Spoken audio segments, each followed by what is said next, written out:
Stan Gibilisco here, proprietor and operator of amateur radio station W1GV Whiskey 1 Good Vibrations. I have to make a confession. As an old timer, I'm rapidly discovering that there are a lot of new technologies in ham radio that I not only know nothing about, but haven't even heard of. I've been a radio ham now for 52 years, and I've been pretty much a CW operator all that time.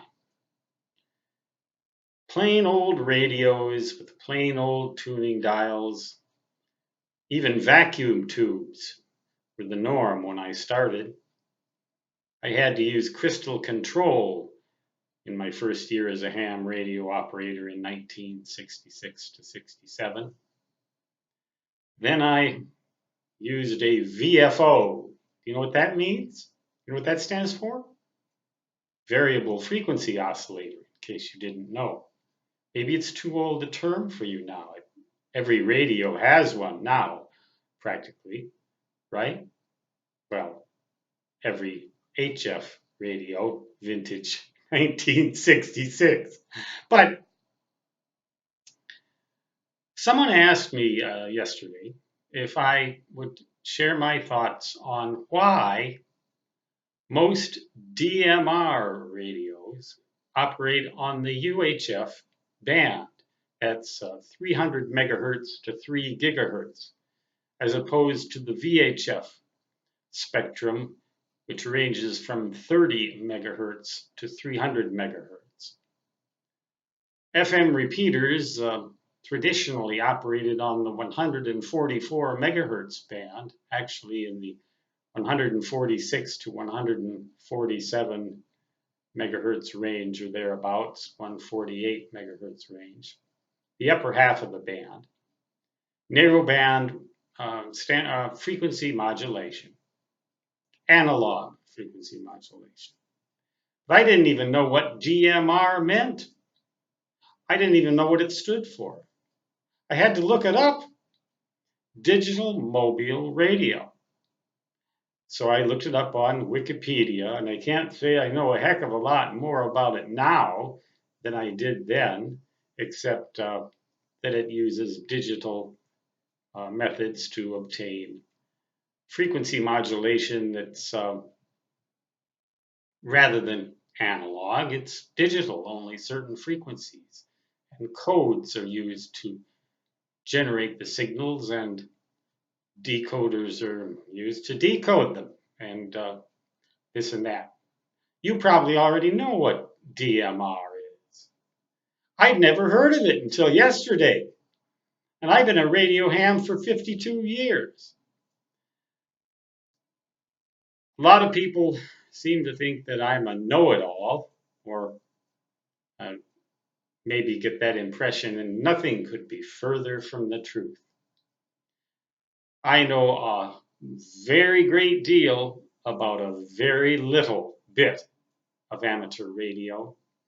And as I grow old, I'm 64 years old now, and set in my ways, I just simply am not interested in learning about all of these new technologies. I should, one might argue, but then again, why? If I like antennas, and I know a lot about those, if I like CW, and I know a lot about that, and if I'm content to operate CW on a regular old radio in the regular old-fashioned way, reading it in my head and sending it on a hand paddle, you know, da da da da da da, the old electronic keyer with the vibroplex vibro keyer paddle. As far as operating goes, and as far as communications techniques go, there's really very little more that I'm interested in learning. Software-defined radio sounds cool, but I don't need it. My brain is a good enough computer to operate its own radio. Um, I am very interested in techniques that might improve the signal to noise ratio at locations such as mine, where there's so much human made noise, and the phenomena of uh, signal processing in the analog sense, and in any way that I can get my CW signal to noise ratio better. The best way, it looks like, unfortunately, for me to do that would be to move out into the country far away from all these noise making appliances, far away from neighbors, put a little distance between myself and all of this stuff, and use horizontally polarized antennas and all of the other techniques that I learned long ago would reduce susceptibility of radios to noise. And CW being a very narrow band mode also offers an advantage. But as far as DMR and all of these new modes, these fancy new modes, they sound really cool. And I think they'd be fun to use and fun to try. The one danger that I see that we radio hams really ought to try and avoid is getting dependent on the internet for our communications. We should always remain, at least in some capacity, capable of operating even if the entire communications infrastructure as society knows it today goes down.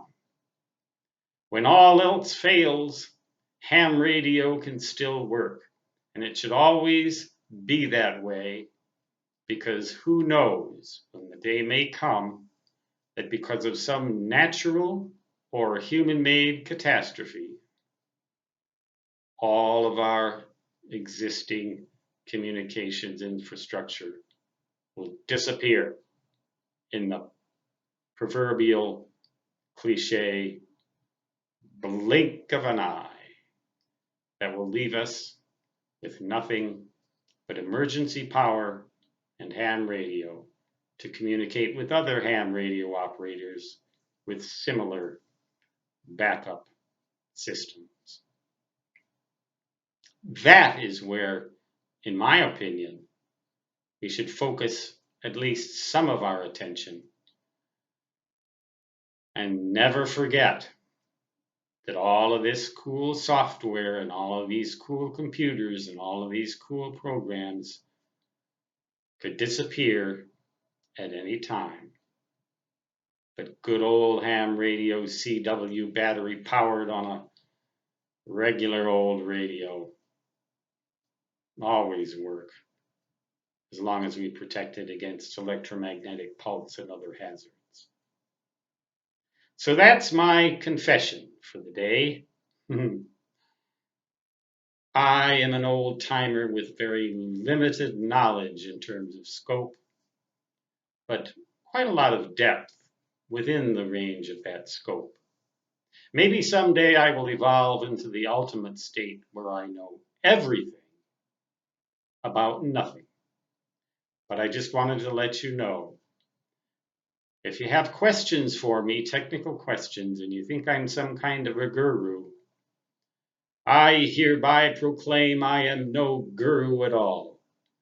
Just an old timer radio ham with a fair amount of knowledge about a few little things. That's the way it's going to stay, I guess. As they say, you can't teach old hams new, or can you? Well, forget it. Enough, Stanley.